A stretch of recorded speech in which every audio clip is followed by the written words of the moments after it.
Good morning students. Radha Swami college की online class में आपका हार्दिक स्वागत है। कल अपन ने बीएससी में आने वाली फिजिक्सों का इंट्रोडक्शन किया था। अब अपन बीएससी की बुक्स स्टार्ट कर रहे हैं। ठीक है, जैसा कि कल अपन ने बताया, बीएससी फर्स्ट ईयर में 3 बुक होती हैं। बुक नंबर फर्स्ट मैकेनिक्स यांत्रिकी, बुक नंबर सेकंड इलेक्ट्रोमैग्नेटिक्स विद्युत चुम्बकीय और बुक नंबर थर्ड ऑप्टिक्स प्रकाश की। ठीक है, अपन यहाँ पे पेपर नंबर सेकंड शुरू कर रहे हैं। इसका रीज़न है पेपर नंबर सेकंड का, पेपर नंबर सेकंड बजाय पेपर फर्स्ट के और थर्ड के थोड़ा इजी पड़ता है।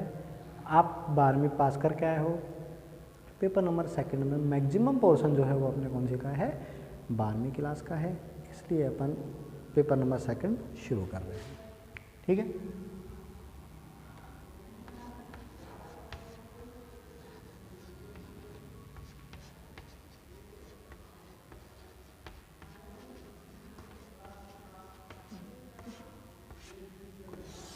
विद्युत चुम्बकीय। ठीक है, और इसमें भी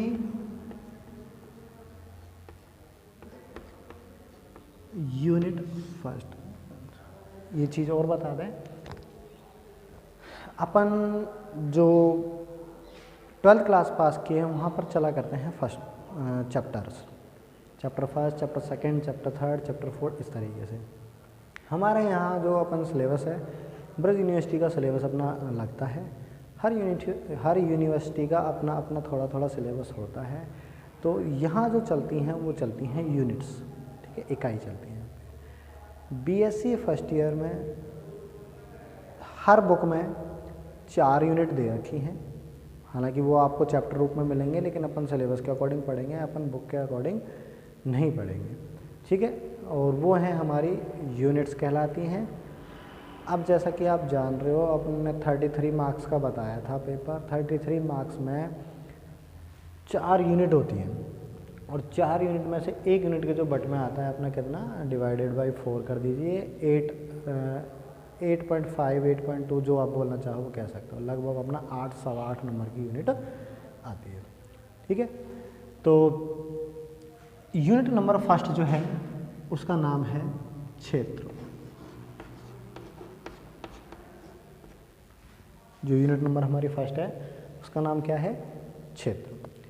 ये बिल्कुल इसी तरीके का टॉपिक है जिस तरीके का अपन 11th क्लास में अपन पढ़ के आए हैं, सदिश एवं अदिश राशियाँ। हमारा हेडिंग जो है वो है अदिश एवं सदिश क्षेत्र।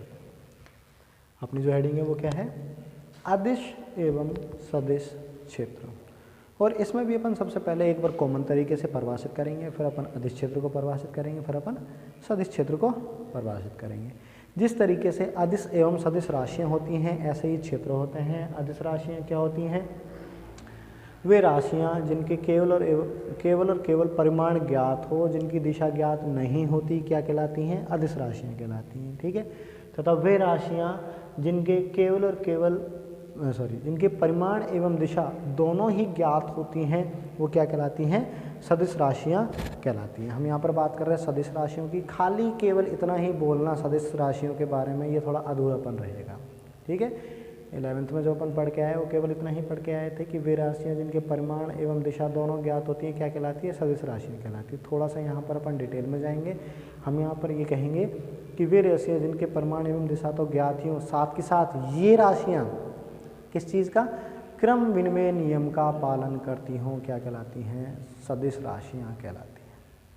ठीक है, हम यहाँ पर इसी तरीके की बात कर रहे हैं। यदि कोई भौतिक राशि है, फिजिक्स के अंदर बात कर रहे हैं तो भौतिक राशि की बात होगी। वो यदि भौतिक राशि किसी बिंदु के निर्देशांकों x, y, z पर निर्भर करता है, साथ के साथ उन बिंदुओं के दिशाओं पर भी निर्भर करता है, तो वह राशि यदि निर्देशांक और दिशा दोनों पर निर्भर करता है तो सदिश क्षेत्र, और यदि केवल और केवल दिशा पे निर्भर ना करे बिंदुओं पे, निर्देशांकों पर निर्भर करे तो क्या कहलाता है? अदिश क्षेत्र कहलाता है। इसको लिखने का एक तरीका होता है, इसको लिखते इस तरीके से हैं, A is equal to A x y z। हम यहाँ पर कह रहे हैं माना कोई भौतिक राशि A है, ना ये पता हमें वो सदिश है या अदिश राशि है, वह भौतिक राशि किसी बिंदु के निर्देशांक x y z पर निर्भर करती है, तो अपन कह देंगे वह भौतिक राशि क्या कहलाएगी? एक क्षेत्र कहलाएगी। तो क्षेत्र की यदि अपन को परिभाषा देनी हो तो अपन क्या कहेंगे? वह भौतिक राशि जो किसी बिंदु के निर्देशांकों पर निर्भर करती है क्या कहलाती है? क्षेत्र कहलाती है। तो यहाँ से पहले तो अपन दे रहे हैं किसकी परिभाषा? क्षेत्र की परिभाषा। तो क्षेत्र की परिभाषा हम क्या कहेंगे? वह भौतिक राशि जो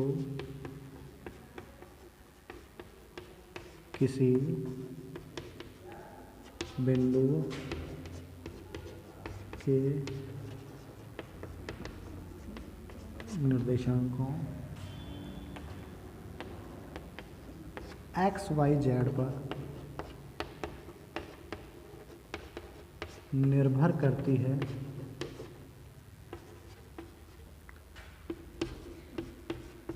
क्षेत्र कहलाती है। ठीक है। और अगर अपन इसको और थोड़ा आगे पढ़ना चाहेंगे तो अपन ये कहेंगे माना वह भौतिक राशि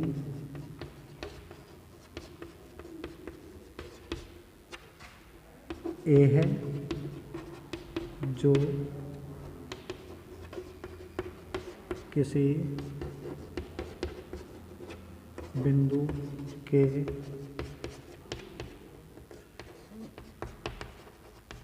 निर्देशांकों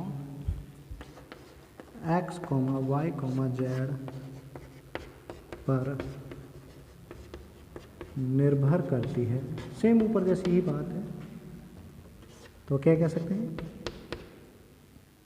तो ये जो भौतिक राशि है इसे उन बिंदुओं के निर्देशांकों के फलन के रूप में लिखा जा सकता है। ध्यान दीजिएगा, उस भौतिक राशियों को उन बिंदुओं के निर्देशांकों के फलन के रूप में लिखा जा सकता है। तो अपन यहाँ कह रहे हैं कि उस भौतिक राशि के किसी बिंदु के निर्देशांक क्या x y z है, तो अपन कहेंगे माना वो भौतिक राशि A है, A वही भौतिक राशि फलन है किसका?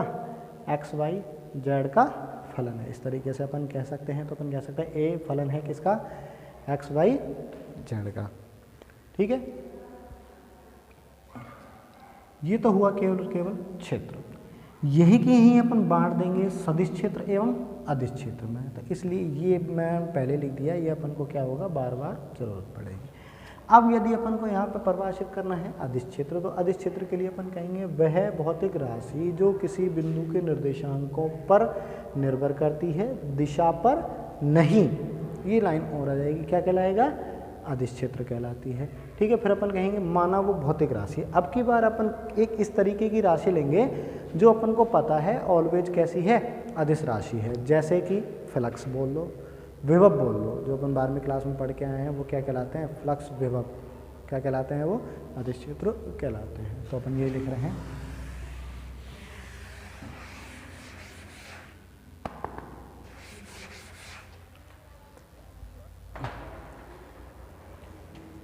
अभी अपन ने जो परिभाषित किया वो क्षेत्र परिभाषित किया। अब अपन परिभाषित करेंगे क्या? अदिश क्षेत्र। अदिश क्षेत्र को किस तरीके से परिभाषित करेंगे? वह भौतिक राशि जो किसी बिंदु के निर्देशांकों पर निर्भर करे, उसकी दिशा पर नहीं। वह भौतिक राशि जो किसी बिंदु के निर्देशांकों x, y, z पर निर्भर करती है,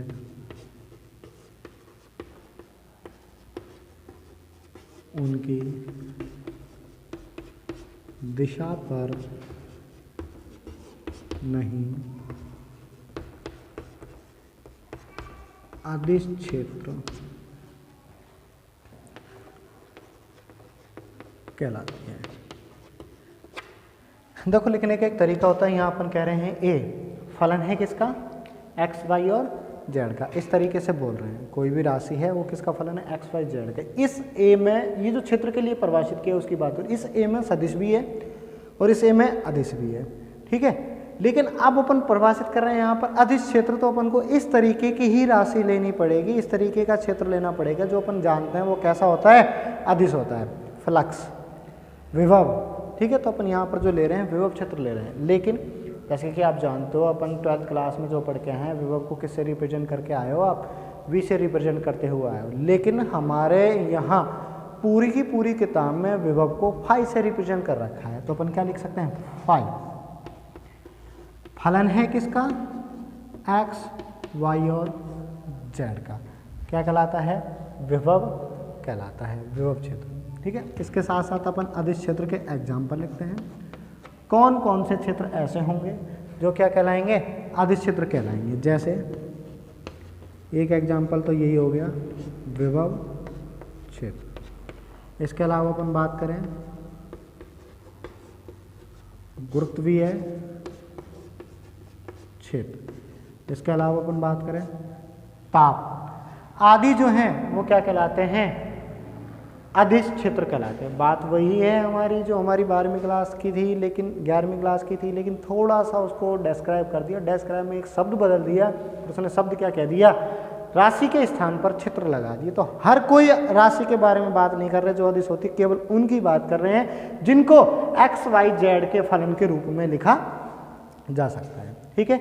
ये अपन देख रहे हैं, कहीं ना कहीं अपन को पता है विभव जो है इसका अपन ने 12वीं क्लास में फॉर्मूला पढ़ा है। क्या फॉर्मूला पढ़ा है, V बराबर KQ डिवाइडेड बाई R, ठीक है। इस तरीके का फॉर्मूला पढ़ा है। बिंदु आवेश के कारण विद्युत विभव का मान, ये कहें गोलेकार चालक गोला, इसके कारण विभव का मान। तो वहाँ पर अपन देख रहे थे जैसे जैसे दूरी परिवर्तित करते हैं विभव का मान परिवर्तित होता है। इसका मतलब अपन कह सकते हैं कि ये जो राशि है वो किस पर निर्भर करती है, दूरी पर निर्भर करती है, ये बात अपन कह सकते हैं, ठीक है। गुरुत्वीय क्षेत्र ये अपन ने 12वीं क्लास में पढ़ा, 11वीं क्लास में पढ़ा है। गुरुत्वीय क्षेत्र में अपन ने एक बल का फॉर्मूला लिखा था -Gm/r², ठीक है। उसके बाद अपन ने और आगे चल के अपन ने क्षेत्र परिभाषित किए हैं और वहाँ पर भी एक इसी तरीके का एक फॉर्मूला आया था जिसमें अपन ने गुरुत्वीय विभव निकाला था। वो भी कैसी राशि है, अदिश राशि है। तो विद्युत विभव कैसी राशि, अदिश राशि है। ये भी अपन ने देख लिया वो किस पर निर्भर करता है, दूरी पर निर्भर करता है। गुरुत्वीय क्षेत्र भी कैसी राशि, अदिश राशि है, जो किस पर निर्भर करती है, दूरी पर निर्भर करती है। इसी की सहायता से अपन ने वहाँ पर निकाला था -Gm/r। 11वीं क्लास में अपन ने एक फॉर्मूला निकाला था V का और वो निकाला था Gm/r। ये जो बात होती थी वो किस में हो रही है, गुरुत्वीय क्षेत्र के अंतर्गत होती है। तो यहाँ कहीं ना कहीं कह सकते हैं कि गुरुत्वीय क्षेत्र जो है वो भी किस पर निर्भर करता है, दूरी पर निर्भर करता है। ये इसके अलावा अपन ने ये भी कहा था एकांक द्रव्यमान के पिंड पर लगने वाला बल, एकांक द्रव्यमान के पिंड पर ये जो m है इसको अपन नीचे लेके गए तो अपन कहेंगे एकांक द्रव्यमान के पिंड पर लगने वाला बल क्या कहलाता है, गुरुत्वीय क्षेत्र कहलाता है। ये भी कैसी राशि है, अदिश राशि है। किस पर निर्भर करती है, दूरी पर निर्भर करती है। अब बात करते हैं इसकी, ठीक है।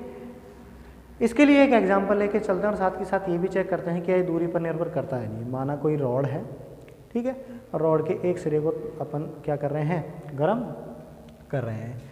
हम वहाँ पर पाते हैं कि उसमें चालन विधि द्वारा ताप का स्थानांतरण होता है। जो आगे आगे वाला हिस्सा होता है वो ज़्यादा गर्म होता है, जो पीछे पीछे वाला हिस्सा होता है वो कम गर्म होता है। इसका मतलब अपन कह सकते हैं ताप को लिखा जा सकता है किसके रूप में, ताप के फलन के रूप में। और वो किस पर निर्भर करते हैं, दूरी पर निर्भर करते हैं, एक्स वाई जेड पर निर्भर करते हैं। कहीं ना कहीं दूरी परिवर्तित होने से ताप भी क्या होता है, परिवर्तित होता है, लेकिन इसकी कोई दिशा होती नहीं है। ये कैसी राशि होती है, अदिश राशि होती है, इसलिए क्या कहते हैं इसको, अदिश क्षेत्र कहते हैं।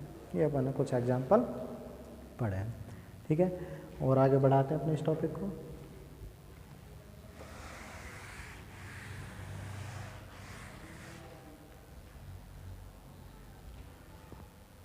इसके साथ साथ अपन बात करें, यदि कोई अदिश क्षेत्र है उसको एक पृष्ठ द्वारा व्यक्त करते हैं। यदि कोई क्षेत्र है तो उसको अपन एक पृष्ठ द्वारा व्यक्त करते हैं। इस संपूर्ण पृष्ठ को, पहली बात तो इसको बोलेंगे अपन सम अदिश पृष्ठ। क्या नाम देंगे? सम अदिश पृष्ठ। अपन यहाँ पे ये कहेंगे किसी क्षेत्र को, किसी अदिश क्षेत्र को एक पृष्ठ द्वारा व्यक्त करते हैं, इसको सम अदिश पृष्ठ कहते हैं। इस संपूर्ण पृष्ठ पर अदिश क्षेत्र का मान जो रहता है वो क्या रहता है? समान रहता है। चूंकि अपन इसको फाई से व्यक्त किया है इसलिए अपन इसको भी क्या कहेंगे? फाई से। तो यहाँ भी क्या होगा? फाई होगा, यहाँ भी क्या होगा? फाई ही होगा। तो अपन कह सकते हैं कि एक बिंदु से दूसरे बिंदु पर जाने पर सम अदिश पृष्ठ पर किया गया कार्य क्या होता है? शून्य। वो सम विभव बदल के क्या नाम आ गया? सम अदिश आ गया। जिस तरह अपन ने सम विभव पृष्ठ पढ़ा है सेम उसी तरीके का अपना सम अदिश पृष्ठ आ गया है और कोई इसमें चेंज नहीं है। ठीक है। साथ के साथ इस तरीके से कहेंगे कभी भी दो अदिश पृष्ठ एक दूसरे को नहीं काटते। जैसे माना ये वाला फाई 1 है, ये वाला फाई 2 है, दोनों पर अदिश राशि का जो मान है वो कैसा है? अलग अलग है, लेकिन ये दोनों पृष्ठ कभी भी एक दूसरे को नहीं काटते। यदि ये दोनों एक दूसरे को काटेंगे तो किसी बिंदु पर इनके दो मान होंगे जो संभव नहीं है, इसलिए इनको सम अदिश पृष्ठ कहते हैं। ठीक, ये अपना कुछ टॉपिक था किसके बारे में? अदिश क्षेत्र के बारे में। अब अपन बात करते हैं सदिश क्षेत्र की ओर।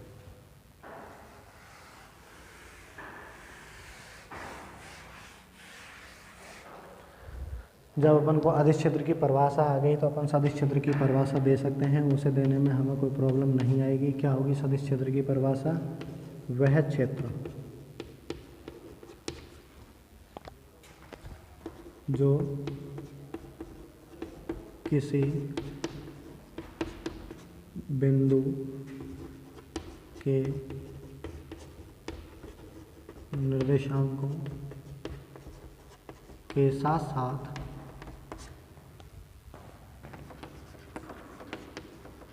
दिशा पर भी निर्भर करते हैं,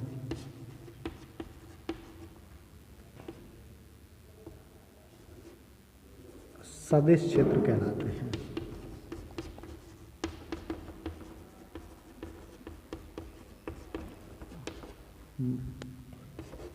जैसे अपन अदिश क्षेत्र को अपन किससे व्यक्त किया था? फाई से व्यक्त किया था।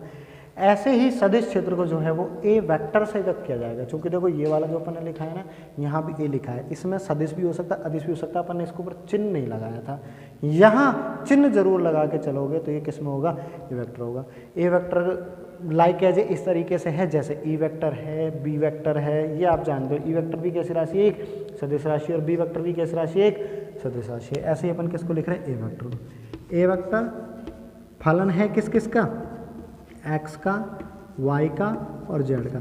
निर्देशांकों का तो है ही है, साथ के साथ उनकी दिशा पर भी निर्भर करता है। तो इस स्थिति में ये जो सदिश क्षेत्र है, ये जो क्षेत्र है वो कैसा कहलाएगा?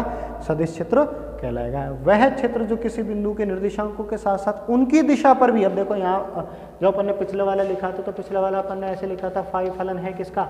एक्स का, वाई का और जेड का। यहाँ पर अपन ने कहीं भी इनकी दिशा के बारे में बात नहीं किया, लेकिन यहाँ पे अपन इनकी किसके बारे में बात कर रहे हैं? दिशा के बारे में बात कर रहे हैं, इसलिए अपन कह सकते हैं ये क्या चीज़ है? एक सदिश क्षेत्र। ठीक है, ये होते हैं हमारे अदिश क्षेत्र एवं सदिश क्षेत्र। एक छोटा सा टॉपिक है हमारे सिलेबस का। इसके साथ साथ एग्जाम्पल की यदि हम बात करें, इसके एग्जाम्पल लेके चलें तो विद्युत क्षेत्र, जिसके बारे में अपन ने 12वीं क्लास में खूब डिटेल में पढ़ा है। चुंबकीय क्षेत्र,